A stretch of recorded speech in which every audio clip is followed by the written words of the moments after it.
بسم اللہ الرحمن الرحیم۔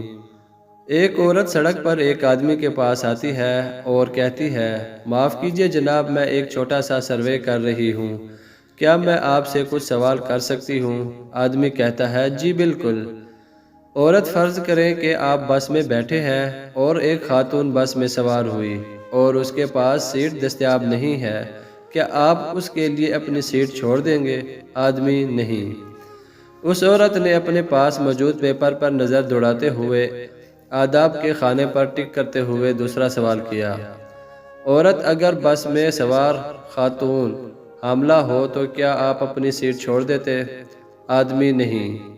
اب کی بار خود غرض پر ٹک کرتے ہوئے اگلا سوال کیا، عورت، اور اگر وہ خاتون جو بس میں سوار ہوئی وہ ایک بزرگ خاتون ہو تو کیا آپ اسے اپنی سیٹ دیں گے؟ آدمی، نہیں۔ عورت غصے سے، تم ایک نہایت خود غرض اور بے حس آدمی ہو جس کو خواتین کا بڑے اور ضعیف افراد کے آداب نہیں سکھائے گئے، کہتے ہوئے عورت آگے چلی گئی۔ پاس کھڑے دوسرا آدمی جو یہ بات چیت سن رہا تھا وہ اس پہلے بندے سے پوچھتا ہے کہ اس عورت نے اتنی باتیں سنائی، تم نے کوئی جواب کیوں نہیں دیا؟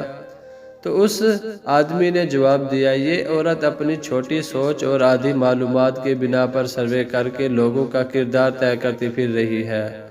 اگر یہ مجھ سے سیٹ نہ چھوڑنے کی وجہ پوچھتی تو میں اسے بتاتا کہ میں ایک بس ڈرائیور ہوں، اس لیے کسی اور کو سیٹ نہیں دے سکتا۔ دوستو، ڈرائیور کی بات تو 100% سچ ہے اور حقیقت بھی یہ اس نے بہت بڑی بات کی ہے، وہ واقعی اپنی سیٹ کسی کو نہیں دے سکتا، کیونکہ اگر وہ کسی کو اپنی سیٹ دے گا تو پھر ڈرائیو کون کرے گا؟ تو لہٰذا سوچ سمجھ کے بولنا چاہیے۔ دوستو، اگر یہ میری آپ کو ویڈیو اچھی لگی ہے تو ویڈیو کو لائک کیجئے، چینل کو سبسکرائب کیجئے۔ ملتے ہیں کسی نئی اچھی ویڈیو پہ۔ اللہ حافظ۔